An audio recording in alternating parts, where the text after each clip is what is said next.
Bila orang menampar pipimu yang satu, berikanlah pipimu yang lain. Saudara-saudari terkasih, bagaimana kita menafsirkan dan menerapkan sabda Tuhan itu dalam kehidupan sehari-hari?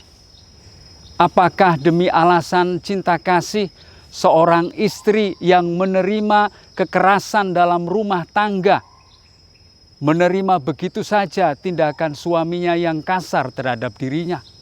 Atau lebih ekstrim lagi, apakah dia meminta suaminya menghajar dirinya habis-habisan hanya demi alasan cinta kasih? Kalau dia diam saja, kalau dia nerimo, bukankah dia akan semakin hancur? Bila sabda Tuhan dimengerti dalam kerangka berpikir demikian, maka di satu sisi orang bisa hancur lebur, di sisi lain ada kesan bahwa kejahatan itu dibiarkan atau dilanggengkan.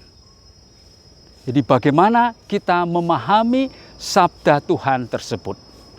Pertama-tama harus disadari bahwa sabda Tuhan itu tidak bisa ditafsirkan secara harafiah, bukan diterima dan dilaksanakan seperti bunyi huruf demi huruf, tetapi kita menafsirkannya dalam konteksnya.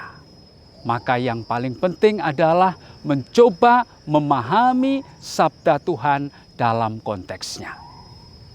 Bagaimana konteks sabda Tuhan? Mari kita renungkan bersama. Dalam tradisi Timur Tengah, menampar pipi sebenarnya bukan hanya dimengerti sebagai tindakan kekerasan, tetapi orang yang ditampar pipinya itu diperlakukan sebagai orang yang hina. Dia dilecehkan, dia dihina di hadapan umum. Dan perasaan sakit akibat penghinaan ini jauh lebih dalam daripada sakit hanya gara-gara ditampar pipinya.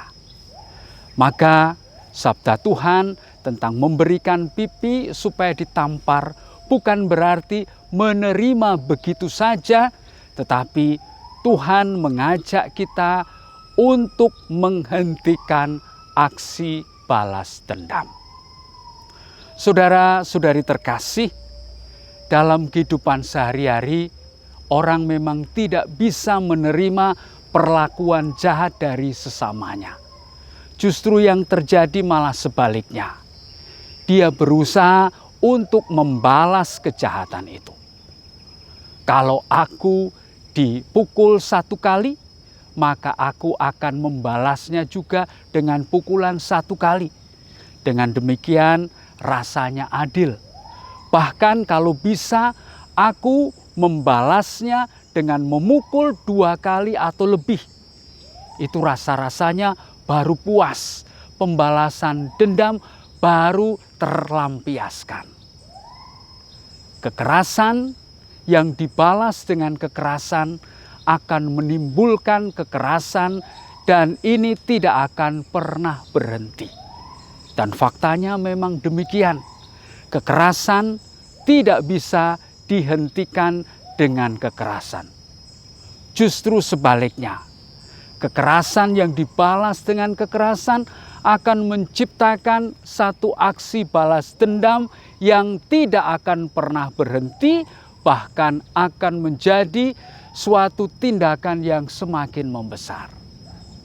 Maka dalam konteks inilah Yesus mengajak kita untuk menghentikan aksi balas dendam, untuk menghentikan tindak kekerasan. Salah satu caranya adalah dengan berbuat kasih. Maka dalam hal inilah Yesus mengajak kita untuk mengasihi musuh. Sekali lagi supaya kita menghentikan aksi kekerasan, aksi balas dendam dengan tindakan kasih. Saudara-saudari terkasih, lalu pertanyaan berikutnya. Apakah kalau kita mengasihi musuh, itu berarti kita membiarkan kejahatan, kita melanggengkan tindak kekerasan? Jawabannya tentu saja tidak. Justru tindakan kasih akan memutus rantai balas dendam. Tindakan kasih akan menghentikan aksi kekerasan. Maka strateginya adalah hentikanlah kekerasan dengan tindakan kasih. Pada bagian selanjutnya, Yesus mengungkapkan alasan terdalam mengapa kita diajak untuk mengasihi musuh, yaitu supaya kita bisa memahami apa artinya menjadi anak Allah yang maha tinggi. Bahwa Allah adalah Dia yang juga mengasihi orang-orang yang berbuat jahat. Allah adalah Dia yang mengasihi orang-orang yang tidak tahu berterima kasih. Dengan demikian, kita juga diajak untuk mengalami siapa itu Allah bagi manusia. Bahwa Allah adalah Dia yang mengasihi setiap orang tanpa kecuali. Dengan berbuat kasih kepada sesama, bahkan kepada mereka yang memperlakukan kita secara tidak hormat, kita diajak untuk menyalurkan kasih Allah itu kepada sesama manusia. Saudara-saudari yang terkasih, mengasihi musuh memang bukan perkara yang gampang, bukan perkara yang mudah.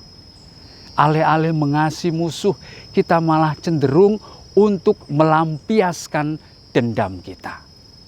Tetapi mengasihi musuh bukan tidak mungkin, bukan tidak bisa.